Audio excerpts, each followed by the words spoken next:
Pra me fjalë flasim për strategji, apo flasim për politikën e tenderave. Për të gjitha më edhe për strategji, u hap strategjia dhe thamë nuk gatrohen gjërat, nuk gatrohen gjërat. Po jo, neve nuk i ngatrojmë. Sepse unë di që ka strategji për të bërë koridori blu, okay? Ka një 30 vjet kjo edhe nuk është bërë. Po në 30 vjet nuk e di që ka 30 vjet. Po e di unë. Po mirë, di ti unë merrem me rrugët, nuk e di që ka. Unë di që nuk kanë nanës. Nuk e di pra tani, dhe njerë po them, nuk e di. Unë di që strategjia që ndërtoi Fatos Nano, dhe ka qenë i vetmi i cili ka ndërtuar strategjinë e rrugëve në Shqipëri, u sabotua nga Sali Berisha, u riformatua dhe një herë nga Edi Rama, dhe është në proces strategjia e Edi Ramës. Tani ju mund të thoni që koridori 8 nuk po bëhet. Nuk po bëhet koridori 8. Jo po bëhet. Sepse ore, çfarë nuk thuhet në Shqipëri, nuk po bëhet. Unë merr me fakte, unë s'jam për atyre që kaloj. Tani unë po jam faktin. Ju më thoni nuk po bëhet. Nuk jam për atyre që zbatoj politika partijake, por edhe deri daj nuk i thuhet. Tash nëse ti ke bër Qugës qaf ploç, që lidh vetëm 3 fshatra, 300 milion, si duhen drejt 1 lek, nuk, po jam duke thënë të paktën deri tani s'kemi parë ndonjë strategji, që ka bërë një strategji, sepse unë di në samnitin e Varshavës dhe të Triestës nuk ka pasur strategji dhe s'ka pasur as strategji investimi. Unë di se tani po dalun në mbrojtje djallë. Mori 1 miliard euro për këtë punë. Tash jam duke pyetur si profesionist. Se ti e di shumë mirë që është anulluar një tenderi Milot Baldre, sepse ishte, nuk e di për çfarë, por dilte 22 milion euro kilometri. Neve si jemi me kilometrat? Nuk e di.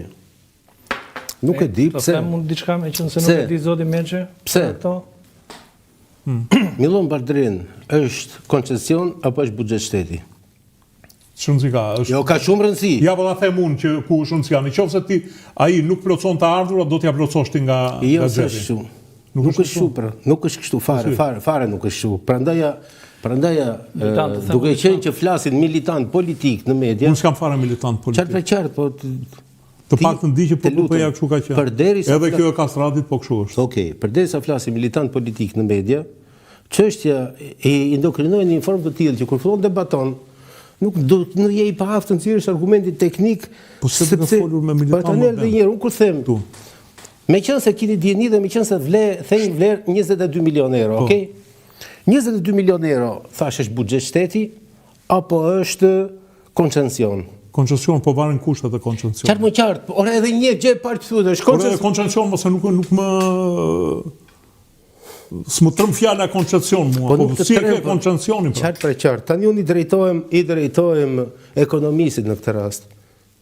Vlera e një objekti me koncesion është e barabartë me vlerën e një objekti me buxhet shteti? Tani të them mund tani një pyetje. Se jo pa qëllim e bëj pyetje, se unë di. Prandaj po zbërthej 22 milionë. Neve donim përgjigje, nuk donim. Nuk ka përgjigje pa analizë. Ekonomiste kanë përpara. Dhe po i bëj një pyetje. Vlera me koncesion është e njëjtë për kilometër, me vlerën me buxhet shteti? Tani të të bëjë një pyetje. Tani t'ja përgjigjen ai dhe pastaj mbasi t'ja përgjigjen ai do të them pse është 22 milion. Nga të gjithë koncesionet në Europë. I dashur dhe një. Cili koncesion është më i shtrenjti për kilometër në toll?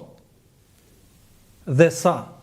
Është 11 cent përgjigja. Cili koncesion është? 11 cent për kilometër. Unë të bëre një pyetje. Cili është më i shtrenjti? Atë unë të bëre një pyetje. Tani të bëj një pyetje tjetër. Cili ka dalë? Ora zoti të bëj ekonomist për ti.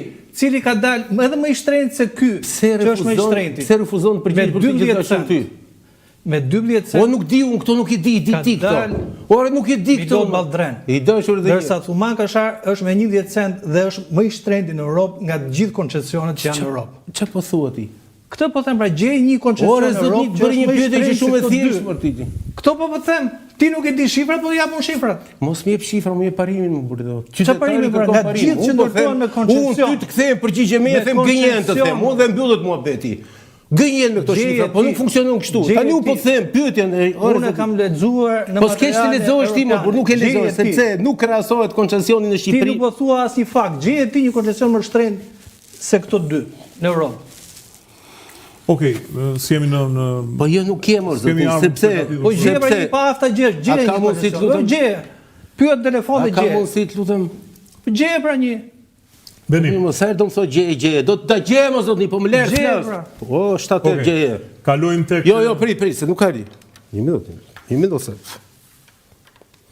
Do të kuptosh një gjë që kushtet e koncesionit në çdo shtet nuk janë të njëjta. të morët vesh, dhe përsa që kushtet, nëse kushtet të investimit, mund themi janë të njëjta, të investimit, pra ndërtimi i një shtëpie me buxhetin tat lidhet absolutisht me preventivin dhe lidhet me çmimet e ndërtimit që përgjithsisht janë gati të unifikuara. Koncesioni nuk është i tillë. Koncesioni ka ca elemente të tjerë brenda, që ka normën e kreditimit,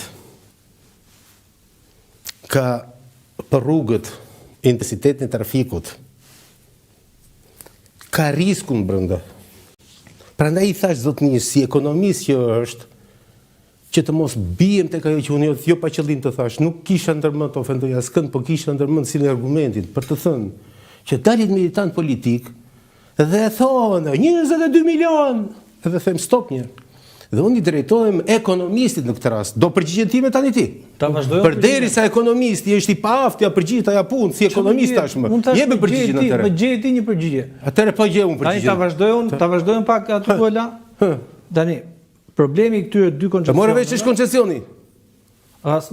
Prandaj koncesioni nga shteti në shtet ndryshon dhe nuk mund të jetë krahasimisht i krahasueshëm një koncesion bile edhe brenda Shqipërisë dy koncesione nuk janë të njëjta sepse kanë intensitet lëvizjes, kanë ca kushte të tjera nga pas. Një punëtor italian që merr 4.000 euro bruto. Se ky e lidh me 4.000-shin, nuk e lidh me faktin që atje ka qarkulloj 100.000 makina dhe në ekonomi e tregut gjithmonë parimi është sa më i lartë jetë qarkullimi aq më ulët është çmimi, sa më pak qarkullimi aq më tepër ngrihet çmimi, po këto do t'ja tregoj unë ekonomistit tani në tavolinë. Tani unë bëj një pyetje që është e thjeshtë fare. E thjeshtë fare zotëri, buxhet shteti, se kur thua 22 milion ti mendon buxhet shteti.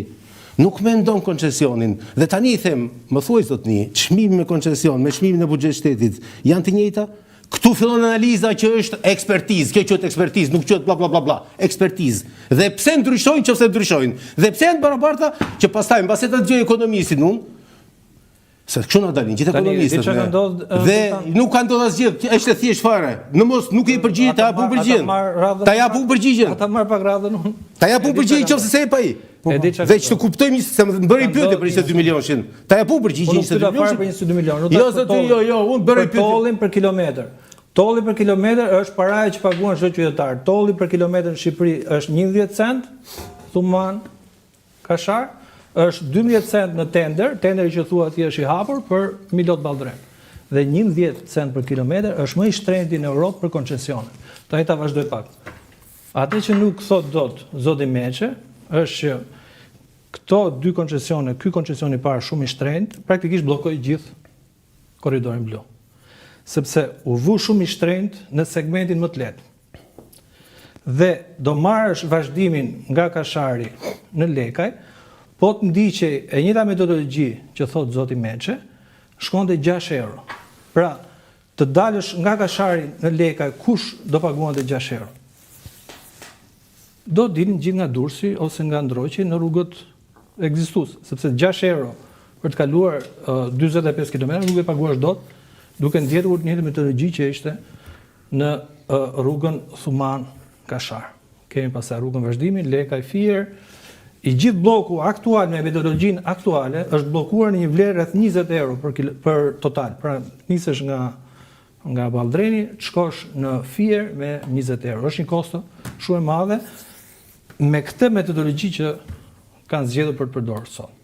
Dhe unë besoj gjithë bllokimi në këtë rast është për faktin se nuk është shumë e vështirë të dalësh nga kurthi i këtij koncesionit parë dhe koncesionit dytë që është hapur, sepse këto kanë shtruar rrugën për një çmim shumë të madh tolli. Dhe dy korridoret më të lehta kanë dalë me çmime më të lartë. Po korridoret ose ato që kanë më shumë kosto, çfarë çmimi duhet të kenë? Absurditeti më i madh është ky që po thuhet tu, Primero ka opinionin e vet ai. Se është absurditet.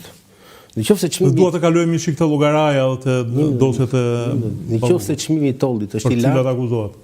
Nëse çmimi i tollit është i lartë, interesi i investitorit për të bërë është akoma më i lartë, sepse ka normë fitimi më të lartë. Nuk shifet fare interesi i qytetarit në këtë rast. Dhe të thuash që investor nuk ka, se është çmimi i tollit më i lartë, vetëm një ekonomist që nuk e di nga buron e nxjerr një gjë të tillë. Tani jemi Të thot tjetri çmimin e shitjes e ke më të lartë se tregu dhe pastaj ti largohesh nga tregu se elbete do fitosh më tepër. Kush do kalohet?